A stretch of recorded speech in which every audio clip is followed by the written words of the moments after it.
Apa aja sih menurut lo skill set, modal, fondasi yang harus kita build dari sekarang? Gue percaya bahwa orang itu menjadi sangat luar biasa kalau mereka punya 4 qualities ini. Critical thinking tuh buat lo tuh sepenting apa sih? Dan apakah itu jadi modal yang harus kita punya to survive in this digital age right now? Tips dari lu tuh untuk komunikasi gimana sih untuk anak-anak sekarang atau anak muda?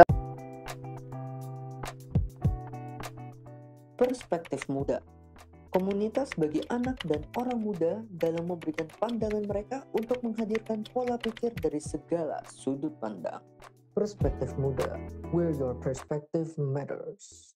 Oke, halo teman-teman sobat muda, balik lagi di bagian ketiga podcast bareng DCL, bareng Darren Christopher Lee. Dan di bagian ketiga ini sesuai yang gue udah bilang, kita bakal ngebahas skill set atau starter kit atau kira-kira apa-apa saja sih fondasi atau modal-modal yang kalian harus butuhin sebagai anak muda untuk bisa sekiranya kita harus bisa survive nih di tantangan yang ada. Karena kata Darren tadi di bagian-bagian sebelumnya, kalau misalnya kita tidak bisa cope up dengan situasi yang ada, kita bakal tergerus, kita bakal tertinggal. Untuk menghindari hal itu terjadi, kira-kira apa sih menurut Darren hal-hal, bukan hal-hal produktif lagi ya, tapi maksudnya lebih ke arah modal-modal apa saja atau hal-hal apa saja yang bisa mendukung kita supaya kita bisa melengkapi skill set dan amunisi kita untuk bersaing ke depannya. So kita langsung masuk ke topik ketiga dan langsung aja gue mau tembak pertanyaan pertama langsung aja. Boleh. Jadi lebih ke arah topik kita main utama. Apa aja sih menurut lo skill set, modal, fondasi yang harus kita build dari sekarang, karena kan investasi membutuhkan waktu ya.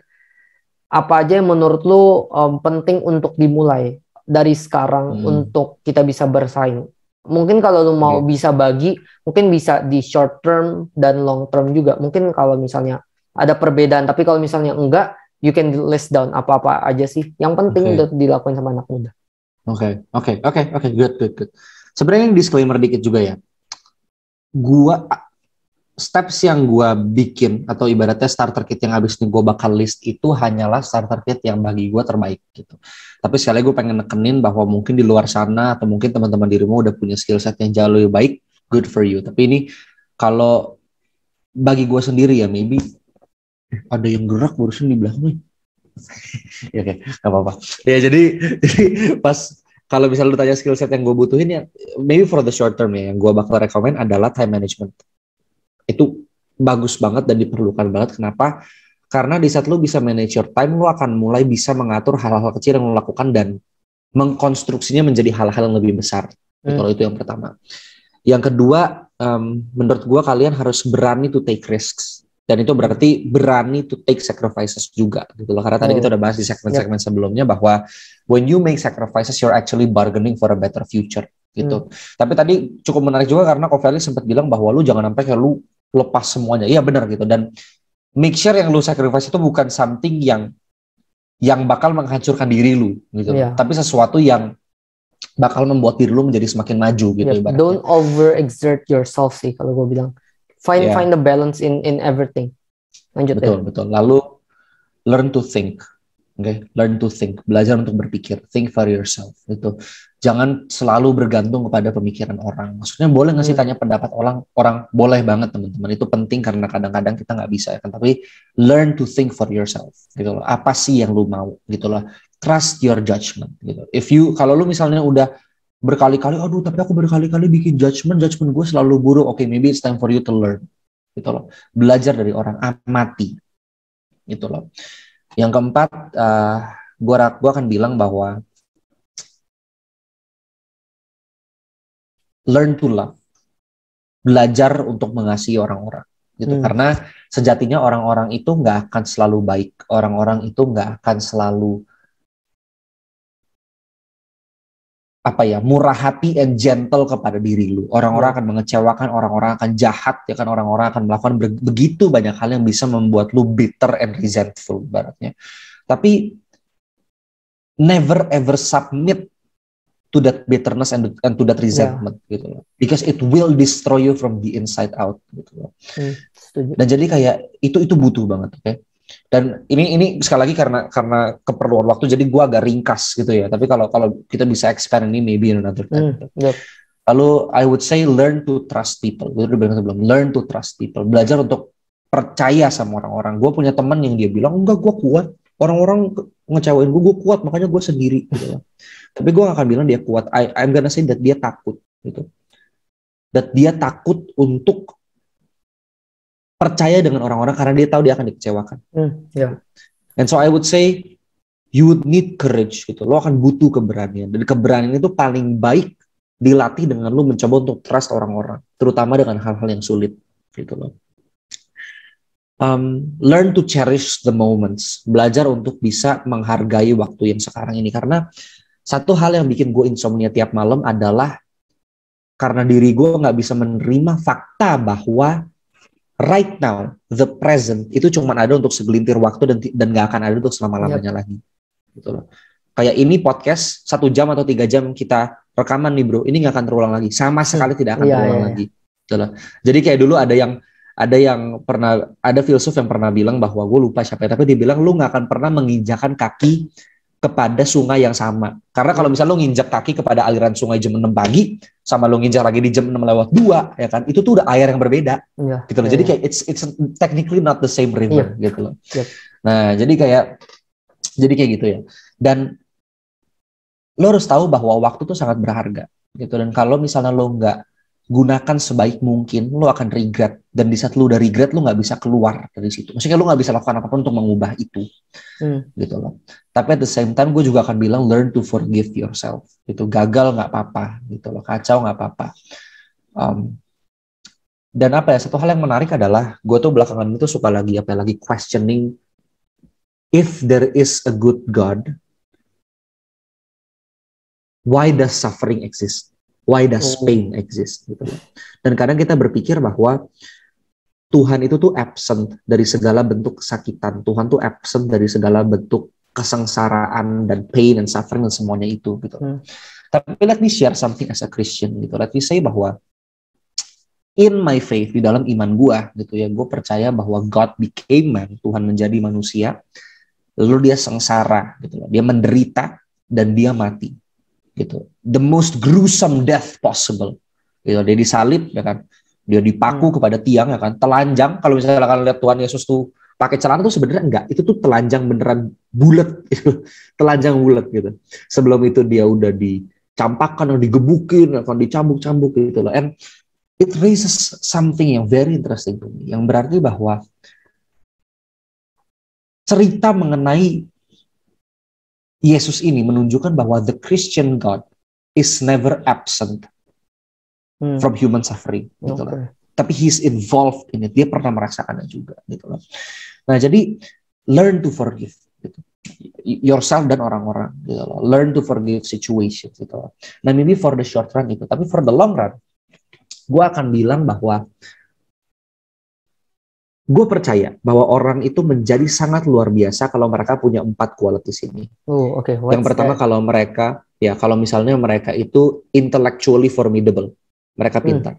Yang kedua, kalau mereka verbally fluent, mereka bisa express dirinya sendiri. Yang ketiga, kalau misalnya mereka morally upright, mereka punya moral yang baik. Dan yang keempat, kalau mereka God-centered, gitu loh. Nah, semua hal ini they're not obvious why ini good qualities, tapi ini rumusan gue, di mana gue berpikir di saat lo mampu berpikir when you're intellectually formidable, lo akan menjadi orang yang sangat menakutkan, gitu. Like a harmless man is not a good man, tapi a good man itu orang yang dangerous tapi dia bisa keep it in check, gitu loh.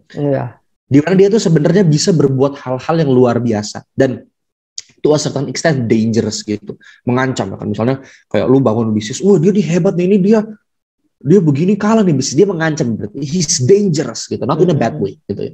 Tapi mereka yang bisa berpikir, gitu loh, kayak mereka tahu kayak apa itu benar dan apa itu salah, gitu. Itu satu. Dan yang kedua, di saat mereka bisa express pengetahuan itu, gue pakai kata verbal fluency, tapi kayak nggak harus verbal.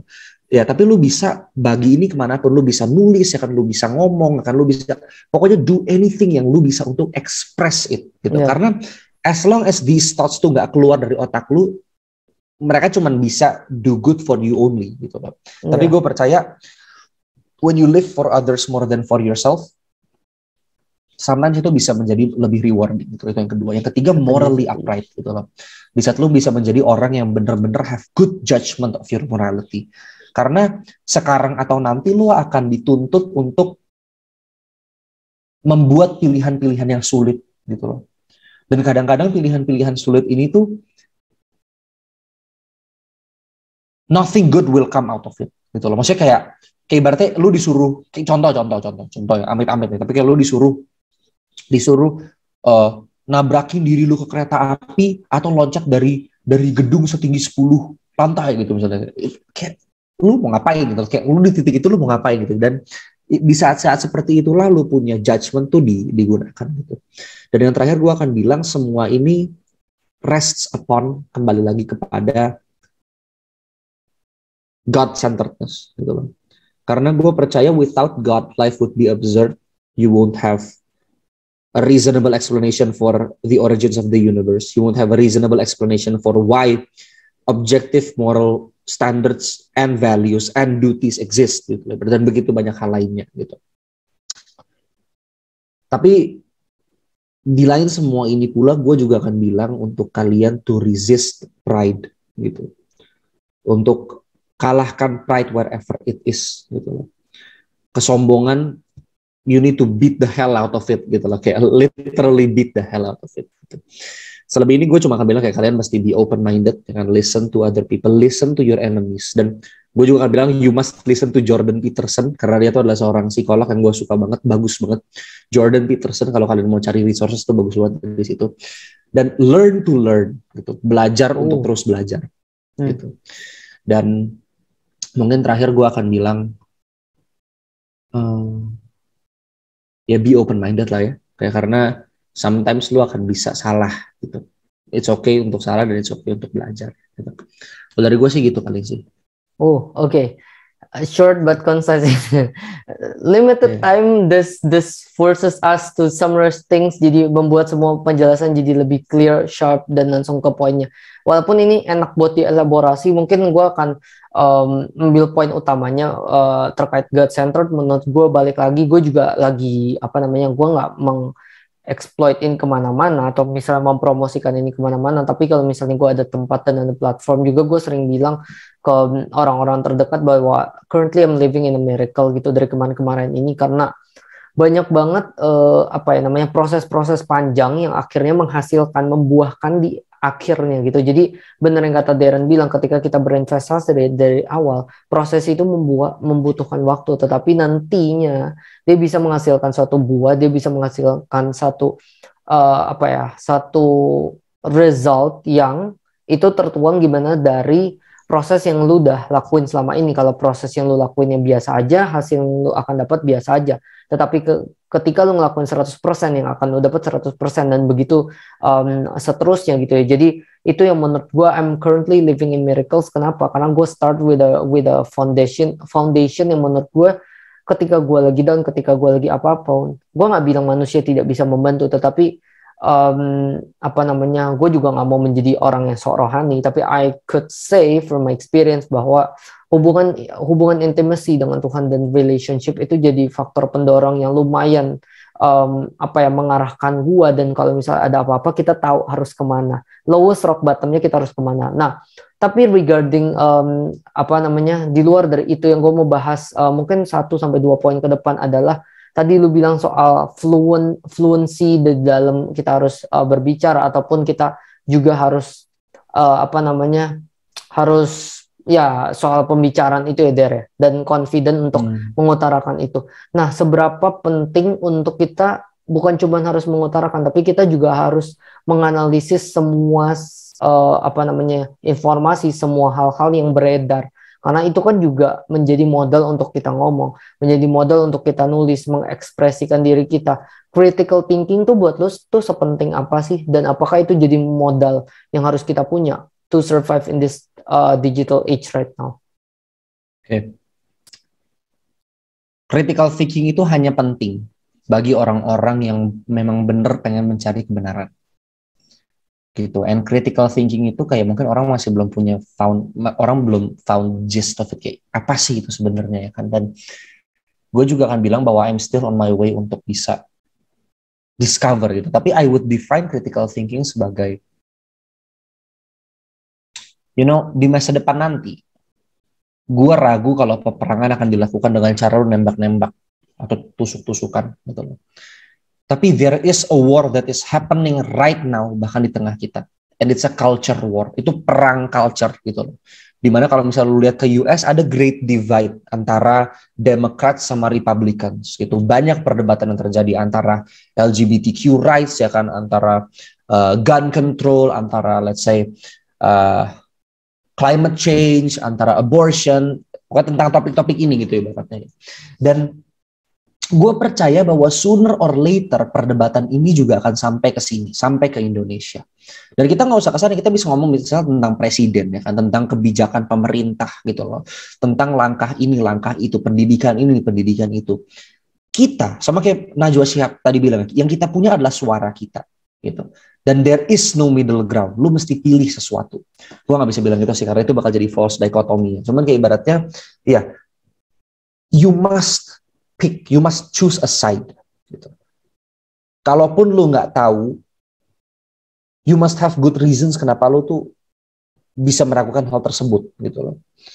Tapi di dalam peperangan culture ini, yang akan digunakan mungkin adalah dialek, our kemampuan untuk berbicara dan otak kita. Dan kalau misalnya perdebatan itu sama seperti ini ya, orang lagi duel pedang kayak misal di zaman dulu gitu, gue akan bilang bahwa ketajaman pedangnya atau kualitas pedangnya itu adalah seberapa banyak informasi yang lu punya gitu. Tapi lu harus tahu bahwa pedang yang bagus itu nggak ada gunanya kalau orang yang punya nggak tahu cara menggunakannya. Ya. Dan teknik mengayunkan pedang itu adalah critical thinking kita. Gimana caranya kita bisa mengayunkan kita punya pedang atau menggunakan informasi di otak kita to actually create change. Dan ini mereka saling berdampingan. Kalau lu critical tapi lu nggak punya informasi, lu nggak bisa ngapa-ngapain. Ya. Karena pedang lu jelek, dibabat sekali pecah ibaratnya gitu. Benar. Tapi di saat lu punya informasi yang banyak tapi lu nggak tahu cara pakainya gimana, percuma. Gitu. You need both of them. Gitu. Tapi I need to remind you bahwa di dalam pertempuran ini sendiri pun lu mesti selalu berpegang pada hilt, kepada genggaman pedang tersebut. Gitu loh. Dan gue akan bilang bahwa the hilt to the sword is love, gitu, kasih gitu loh. Untuk lu terus mengenakan ini gitu ibaratnya. Critical thinking jadi bagi gue is very important, sangat-sangat important, karena I think it at least brings you closer to the truth gitu ya. Kalau misalnya kita awal hidup dengan dogma, dengan apa kata orang, ya kan, dengan menurut dia gimana, menurut ini gimana, kita di saat when you become critical, lu mencoba untuk be skeptical gitu. Oke, lu bilang di bawah tanah ada ular yang mukanya mirip Dwayne Johnson, let's say, gitu. Terus kayak orang semua percaya gitu kan. Lu bisa ketawa kan, lu ketawa karena kayak itu common knowledge, nggak ada yang begitu gitu. Tapi kayak what if itu popular, ya kan? Kayak lu mesti harus bisa memastikan itu sendiri gitu loh. Karena when you become critical, lu akan tahu jawaban to the big questions in life. Tapi kalau misalnya hal-hal yang penting bagi lu itu tidak pernah lu pertanyakan, ya kan? Maybe itu sebenarnya nggak begitu penting, gitu loh. Nah, jadi critical thinking is very important. Dan ini akan kepake di mana pun, bahkan untuk analyze small things. And I'm still learning, gitu loh. Gitu. Setuju, oke. Gue juga setuju dengan hal itu 100%. Karena menurut gue dalam lingkup terkecil deh, kita nggak usah ngambil skop yang gede-gede. Misal dalam perkuliahan aja, banyak hal-hal sekarang di bidang studi aja udah banyak yang berevolusi, banyak semuanya yang Darren bilang di awal banget. Kalau SMA terkesan masih teori, tapi sekarang tuh semua udah berubah. Jadi all involved in analysis, gimana kita memandang suatu permasalahan, bukan cuma hasilnya, tapi lebih kepada know-how dan kepada prosesnya itu seperti apa. Dan itu yang malahan ibaratnya kalau kita mau mainan numerik ya, poin-poin di dalam untuk mencari permasalahan itu bagaimana dan latar belakangnya seperti apa, analisis kita gimana, itu bobotnya akan lebih tinggi menurut gue pribadi untuk kampus gue daripada sekadar hasilnya. Mungkin kita bisa menemukan hasil yang sama-sama A, tapi metode untuk mencapai itu, analisis yang kita dapat untuk mendapatkan A itu, nah itu yang menjadi titik perbedaannya. Seberapa kita paham terhadap suatu isu, seberapa komprehensifnya kita menganalisis, itu juga bisa mengukur seberapa kita paham terhadap persoalan dan gimana fondasi kita terhadap materi itu. Kalau misalnya kita ngukur cuma secara numerik A dan A, ya udah Kita cuma tahu, oh ini mereka kayaknya ngerti A, tapi kita belum tentu tahu bagaimana mereka mendapatkan itu, seberapa paham tentang konsep secara umumnya dan lain sebagainya. Jadi sebenarnya nggak perlu ditarik panjang, tapi menurut gue pribadi apa yang Darren ngomong itu bener banget soal critical thinking. Nah, one other aspect there, karena lu anak yang suka komunikasi, kayaknya nggak afdol kalau gue nggak nanya ini. Jadi this is the one template question for you, I guess. Apa menurut lu tips untuk tadi lu bilang kalau punya informasi kita harus bisa mengekspresikan. Nah, tapi cara mengekspresikan dengan baik dan benar dalam konteks komunikasi, walaupun mungkin lu HI ya, lu bukan anak Ilkom karena Anda tidak jadi untuk masuk Ilkom, tapi HI itu kan involving berhubungan dengan berbagai sektor, berbagai aspek, ada politik, ada ekonomi di situ, ada international aspek. Jadi ada berbagai bidang yang lo harus adaptasi juga, dan itu kan membutuhkan skill set, salah satunya komunikasi. Sebenarnya tips dari lu tuh untuk komunikasi gimana sih untuk anak-anak sekarang atau anak muda? Mungkin orang bilang mau ngapain sih nanya ini, kita juga on daily basis komunikasi, tapi coba deh kalian pikir secara lebih ekstensif, lihat dalam konteks misalnya kalian ditantang sedikit untuk interview aja, atau misalnya untuk konteks yang lebih formal dan lebih serius. Apakah kalian mempunyai that skill set? Apakah kalian ngerti? Apakah kalian pernah nyoba sekali ngerekam play kamera terus langsung tahu apa yang kalian mau ngomongin? Cuman dari satu main tim yang besar. Nah, itu kan suatu skill set ya yang harus kalian punya. Nah, about that, apa ada saran, ada tips dari lu soal itu komunikasi? Oke, tunggu. Ini gue mau klarifikasi dulu. Ini maksudnya komunikasi itu public speaking atau communicating with people in general? Sebenarnya gue tadi lebih mikir ke arah public speaking. Tapi kalau misalnya emang ada little tips atau insights yang menurut lo this can be good untuk beradaptasi dengan banyak aspek yang tadi gue bilang. Tadi kan banyak aspek tuh. Gimana caranya mungkin dengan orang-orang yang berbeda on daily basis maupun dalam forum-forum yang resmi, forum-forum yang lo harus pakai public speaking. That can be those two types of cara komunikasi yang baik buat diketahui juga. Yeah. Oke, gue akan bilang bagi gue ya, standar atau hal paling dasar yang mesti dilakukan for you to become a good speaker is first to become a good listener. Itu yang pertama bagi gue, gitu. Karena gue merasa bahwa when you listen, di saat lo mendengarkan orang, like really listen, kayak bener-bener dengerin gitu ya, kayak apa ya, lo akan meresap begitu banyak hal-hal yang bisa lu jadikan aset atau apa ngomongnya, pegangan tambahan when you wanna speak in front of many people, gitu. Jadi kayak ibaratnya, kalau misalnya lu lihat gue public speaking, gitu ya, terus misalnya kalian merasa, bagus nih public speakingnya, kayak ini tuh this isn't something yang gue rasa gue bisa karena diri gue sendiri, gitu loh. Yang pertama, I think it's a talent yang Tuhan kasih, gitu. Tapi at the same time, gue mengamati orang gitu loh. Oh, dia kalau ngomong begini. Oh, dia kalau ngomong tangannya bergerak gitu. Oh, dia kalau ngomong tuh sit up straight, look at the other people in the eye gitu loh. Kalau ngomong be sure gitu, jangan ragu-ragu ya kan. Don't exaggerate gitu ibaratnya. Jangan kongtai itu ngomong gede gitu ya. Nah, jadi ibaratnya kayak be a good listener. Gue merasa itu tuh akan menjadi sangat baik gitu, dan ini juga akan membangun gua rasa pertemanan lebih baik ya, karena di saat lu mendengarkan. Jadi ini sebenarnya tips untuk lu kalau misalnya mau deketin orang ya, terutama yang cowok ya. Tahu kan kadang-kadang kalau di film-film tuh kayak cowok datengin cewek terus kayak usah baby girl gitu kayak hey man gitu kan, terus kayak ceweknya kayak ya kan, terus kayak yang salah dari banyak cowok ada di saat dia ketemu cewek dia langsung ngebanggain dirinya sendiri. Yang kayak gue punya mobil kan, gue punya mobil Mercedes itu. Terus kayak ceweknya ngomong kan misalnya kayak, iya aku punya mobil Alphard misalnya gitu. Terus ceweknya bilang kayak, iya aku punya kolam renang. Cowoknya jawab, aku punya kolam susu. Kan kayak nggak pernah habis kan. Jadi kayak akhirnya lo tuh jadi ngomongin diri lo sendiri gitu. Tapi gue rasa ya kayak learn to ask tentang cewek itu terlebih dahulu sebelum cerita tentang diri lo. Jadi biarkan dia yang bercerita. Jadi kayak basic social skills itu loh. Kayak let them, bukan cuma cewek, tapi temen lu ya, kayak let them tell their own stories, lu dengerin, gitu. Baru ntar lu bisa ngomong, gitu. Trust me, you can actually learn so many things from so many people, gitu. Itu satu. Kalau misalnya tentang public speaking depan umum kali ya, gue bahas lebih ke sini aja. Yang pertama adalah sebenarnya kalau untuk baik dan benar itu tergantung dengan acaranya. Kalau misalnya lu lagi lagi aman pertemanan ya kan lu aman. Malahan kalau misalnya ya saya berpikir bahwa time zone merupakan sebuah tempat yang kurang asik untuk meluangkan waktu makan siang. Kan lu kalau ngomong gitu orang kayak lu apa sih gitu, kayak santai gitu kan.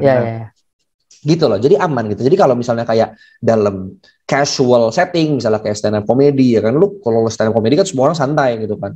Atau misalnya di acara-acara anak muda, lu tuh nggak apa-apa. Itu nggak harus ngikuti kaidah itu ya kan. Ini untuk kebahasaannya. Tapi kalau misalnya acara depan presiden, yo bapak bro, nggak mungkin gitu ya kan. Lu mesti formal. Harus tahu circumstancesnya juga kan. Iya, sebenarnya mesti dipasin. Cuman yang gua biasa lakukan adalah be confident. Be confident tuh bukan overconfident. Like stop talking about yourself gitu loh. Kayak stop, gue bisa ini, gue bisa itu, gue bisa ini, gue bisa itu. Kalau gue misalnya tadi melakukan itu di podcast, gue minta maaf itu, gue masih belajar ya. Cuman kayak gue merasa orang tuh kadang suka kayak, udahlah gitu loh. Nah tapi when you wanna speak publicly, be confident gitu. Be confident, tapi tahu juga gitu bahwa kayak, kayaknya gue belum yakin nih untuk kesini, gue belum yakin untuk kesini gitu loh. Itu kedua. Dan yang ketiga, play with your intonation. Gitu. Like lu ngomong jangan kayak, gila hari ini teman saya tertabrak mobil gitu, saya sangat sedih kan, kayak orang kayak what the hell gitu kan. Tapi lu kayak you need to be able to play the audience into your hands gitu loh. Jadi kayak lu harus tahu ya, kemampuan public speaking might just be one of the most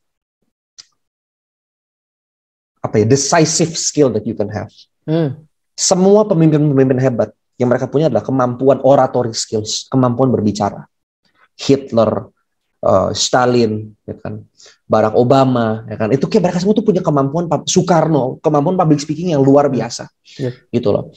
Dan play with your intonation, gitu, pick the interest, ya kan, public interest, itu loh, kayak ngomong kayak guys, harus tahu ya, kayak, ini tuh beda banget tuh, kayak play with your intonation, play with your facial expressions, play with your hands, kalau ngobrol bergerak, dan jangan stay in one spot, mondar-mandir gitu. Tapi jangan mondar-mandir berlebihan, maksudnya mondar-mandir sewajarnya aja gitu. Iya. Itu gue akan bilang. Paling itu sih, kayak I'm not, to be perfectly honest, gue merasa bahwa my public speaking skills tuh lebih banyak talent daripada pembelajaran gitu loh. Puji Tuhannya. Dan jadi sebenarnya gue tuh nggak terlalu bisa menjabarkan like how I do it, like I just do it, kayak agak seperti itu gitu loh sebenarnya. Tapi kalau yang bisa gue salurin kira-kira sih itu. Okay. Wow. Basically just a natural gift that you nurture until today.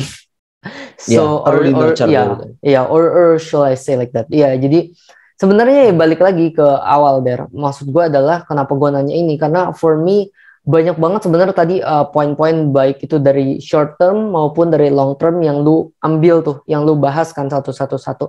Tapi due to limited circumstances, dua yang gue mau highlight di sini tuh adalah komunikasi dan juga critical dan the way you analyzes things. Kenapa? Karena dua skill set ini menurut gue jadi faktor penentu kita untuk bisa ngerti nih, informasi apa sih harus kita terima, informasi seperti apa yang harus kita konsumsi setiap harinya. Dan ketika kita sudah mengkonsumsi itu, the next step untuk the next step terkait dengan informasi adalah kita mengekspresikan itu dalam berbagai bentuk yang kita udah bahas ya dari tadi, baik itu tulisan, oral, percakapan, misalnya dalam bentuk karya ataupun apapun itu yang nanti kaitannya dengan produktivitas, be it kita masih mahasiswa ataupun nanti setelahnya. Nah, salah satu cara kita mengekspresikan segala sesuatu itu kan pasti dengan komunikasi. That's the reason gua ngambil dua skill set itu terlebih dahulu. But for this Techman podcast, menurut gue kayaknya I need to cut it again. Kita harus berhenti di sini. But thank you for your time dan thank you for the insights yang dari tadi udah lo kasih ya. Banyak banget ini yang gue bilang ke teman-teman juga dari awal. Banyak banget orang-orang di luar sana yang mempunyai perspektif beda, unexpected things yang kayak kita ngelihat dari seorang DCL gitu ya, Mbak yang baru masuk ke lingkup HI dan tapi dia punya perspektif yang begini, dia punya background story yang begini, dia punya origin story yang begini yang nge-lead dia menjadi DCL yang sekarang. Nah, itu kan adalah hal-hal yang kita tidak akan bisa pelajarin gitu secara teori. Nah, makanya this is where podcast and online medias play their part untuk memberikan tadi yang Darren bilang, shortcut itu untuk kita bisa belajar, oh Darren tuh seperti ini. Kalau kita mau jadi kayak Darren, kita mau belajar untuk jadi kayak Darren, apa aja sih hal-hal yang perlu kita pelajaran, apa aja fondasi dan modal-modal yang harus kita tahu. And thanks for sharing about that there. And yeah, for the last time, mungkin there will be more circumstances yang dimana kita bisa collaborate, but for now, we'll need to cut it here. Tapi any closing remarks dari lo untuk this overall podcast? Nggak usah untuk segmen ini aja. Ya, I think maybe pesan buat teman-teman aja ya. I think tidak akan ada salahnya untuk teman-teman tuh strive to become a better you. Gitu. Karena di saat you become a better you, you're actually creating a better future for everyone. Gitu. Kayak lo harus tahu bahwa seseorang tuh bisa menjadi orang yang sangat kelam karena keluarga tuh kacau. Bapaknya tukang minum, kan, emaknya tukang selingkuh, kan tiap hari digebukin untuk keluarga yang bisa kan. Tapi imagine what sort of world you'll make di saat lo tuh orang yang kayak loving, forgiving, smart, ya kan. Bisa manage your time well gitu loh, bisa berdiskusi sama orang tanpa lu harus marah ya kan, bisa membantu ini dan itu. I mean, kayak itu akan menciptakan sebuah future yang baik untuk lu dan juga untuk orang-orang di sekitar lu gitu loh. Dan ini kayak nggak akan lu dapatkan dalam satu kali main doang gitu loh. Ini kayak bisa I don't know man, 10 years, 20 years gitu. Gue aja bahkan lu sampai titik ini gitu kan. Tapi ya striving for a better you is you're never gonna regret it gitu. Dan gunakan, I can't even stress this enough ya, kayak gunakan waktu lu dengan baik, dengan bijaksana gitu. Before you really regret it di masa depan. Maybe itu sih kalau dari gue. Okay, so that concludes our podcast. Thank you so much there. Dan kita bakal ketemu di episode podcast berikutnya. Mungkin habis ini kita bakal, kalau misalnya ada waktu, kita bakal do a bonus segment di mana mungkin Darren bakal ngebahas lebih dari sisi love aspeknya seorang DCL. Kita bakal seru-seruan aja sih, gak soal itu doang, dan kita bakal ngegibah atau ngelakuin receh-receh aja sih di segmen habis ini. Tapi untuk sekarang we'll be cutting it short di sini, dan kita bakal ketemu di episode Perspektif Muda berikutnya. Hope podcast ini bisa memberikan perspektif baru buat teman-teman semua, buat sobat muda, dan bisa memberikan pandangan baru untuk kemajuan kehidupan teman-teman semua, dan bisa mengembangkan kehidupan teman-teman ke depannya dari obrolan kita berdua. So thank you so much there, until we meet again di next episode Perspektif Muda. Bye. Bye-bye, thank you guys. Yo.